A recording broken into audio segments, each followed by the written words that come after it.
Yeah, you can't think about like, oh, that was so stupid. I should have killed him the first time. He kills him the first time. Like, no, it's just the matchup. It's just the matchup, yeah. Zain missed an up tilt, and I feel like it was iBDW's chance, but dude, no one's soft up airs like Zain does.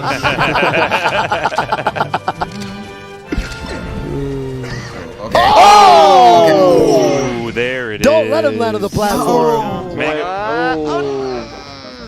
Oof. Okay, no, oh, damn. That sucks. That happened right after. Damn. The fact that iBDW is still waiting that patient to cover rolls tells me he's poised. But this is Mango we're talking about. Oh, he's dead. Oh, that's it. iBDW, a quick 3-0, The dirty clip. Dude, making both Zain and Mango look like light work. This article is brought to you by Jackie Peanuts. If you'd rather be reading this, please check it out over at PGstats.com. This past weekend, iBDW won Smash Summit 12 over Zain, Mango, Leffen, Amsa, Wizrobe, Hungrybox, and more of Melee's most talented players. The next goal for iBDW was to take 1 over Melee's true royalty, 2 of his biggest bracket demons, and just over 3 months later, that dream had become a reality. So it just feels nice to kind of get most of that out of the way, and the only thing really left is to take 1 over Mango and Zain, and that's a pretty good thing if that's the only thing that's left. Let's take a look at iBDW's Summit run by the numbers. iBDW made a perfect run through his Summit bracket, winning 7 consecutive sets across Friday's pool stage and Sunday's bracket stage. He dropped just 9 games all tournament, winning 3 sets that went the distance against Pipsqueak, Leffen, and Zain. The win against Leffen was a reverse 3-0.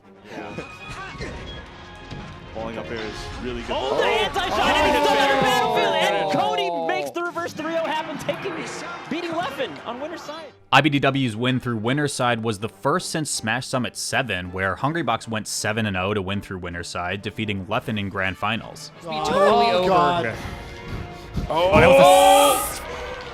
Off the top. Hungrybox, dude. HBox also won through winners at Summit 5, Mewtwo King did it at Summit 6 despite taking a loss in pools to Plup, and Armada made 3 flawless Summit runs at Summits 1, 3, and 4, aka Summit Spring 2017, although these were all before the current pools format was introduced.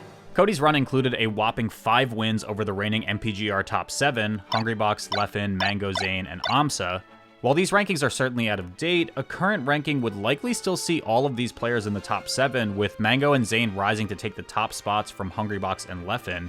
Unquestionably, iBDW's run included wins over a majority of the best players in the world. The last time a Summit winner went undefeated against the top 10 was Hungrybox's Summit 7 win, where he beat Amsa, Zain, Wizrobe, Mango, and Leffen. The wins over Leffen, Hungrybox, and Amsa were big for iBDW, but the 2 titans looming over his bracket run were always going to be Zain and Mango. It's not just about their status as the clear 1A and 1B in Melee in some order heading into Summit 12, it's also about the history that, until this past weekend, kept iBDW stuck squarely in Melee's second tier of top players.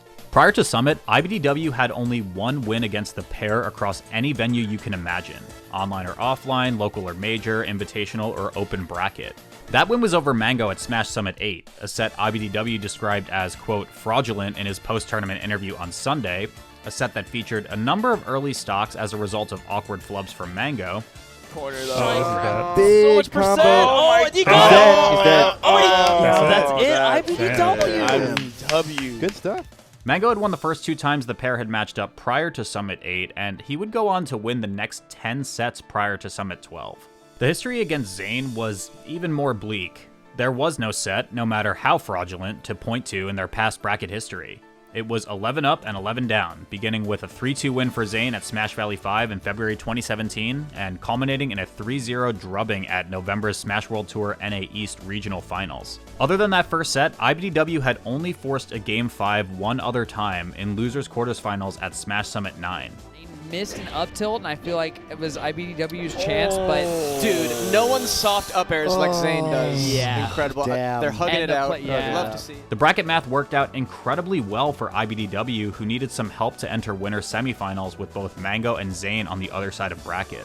The fact that Amsa was able to come out on top of Mango in Pool 1 opened the door for Mango and Zain to meet in winners semifinals instead of winners finals, crucially on the opposite side of bracket from Cody. That said, iBDW still had to climb the mountain of defeating his two greatest foes one after the other to claim his first Summit title, players he had lost to a combined 21 times in a row. The fact that he was able to do so, first with a heart-stoppingly close Game 5 set against Zain in winners finals with some fascinating strategic choices we'll get to in just a bit, and then a shockingly easy 3-0 over the literal greatest of all time, might just make iBDW's Summit run the most surprising in the event's illustrious history. I put way too much pressure on myself, especially when I played those two because of how badly I wanted to beat them. And so this Summit, especially when I was down to Leffen, I tried really hard to disassociate any type of real pressure from me and just play and have fun. But I think that the more I do it, the easier in theory it should be able to get. I kind of view it as a muscle that you train, like working out or anything else. Oh, wait, Cody picked FD. What? Wait, it just hit me what happened. Stage data in the PGstats.com database remains somewhat limited as we rely on human recorders to provide data from offline events. That said, iBDW's decision to counterpick Zain to Final Destination was the second time our data has ever seen anybody take the world's best Marth to his best stage in the Fox matchup. And the first was earlier on Sunday, a last-ditch Game 3 counterpick by SFAT in winners quarterfinals. You did what SFAT's been trying to do for years. Yeah. SFAT was ahead of the game. He knew what he was doing. He was a pioneer. Limited data or not, this should come as no surprise. Overall, Zain owns an incredible 136 and 45, that's a 75.1% game count against Fox in our database. In 28 games on Final Destination, he has dropped only 4, giving him an even sharper 85.7 win rate on the stage. And this was before Zain's evisceration of SFAT in the aforementioned Game 3. The logic iBDW presented after the fact was simple.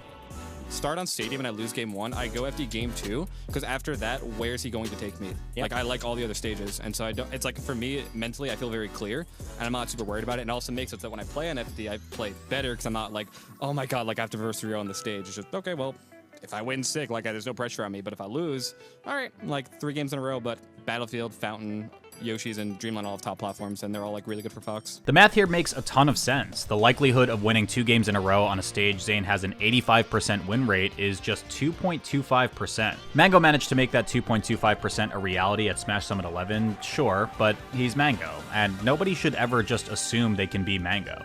Even if you assume iBDW and Fox's win rate only rises from 15% to 25% with the venue change from Final Destination to Battlefield, the expectation of winning 2 games in a row jumps from 2.25% to 6.25%, a 2.8 times increase. For the record, you can quibble with these individual stage win rates, but all that really matters for this math to work is for you to assume that there's a significant difference between Zain's best stage and his second best stage, which seems fair given both Zain and Marth's reputation as Fox killers on FD. Still long odds, certainly, but given the 11 prior winless sets for iBDW, he was ready to take anything he could get.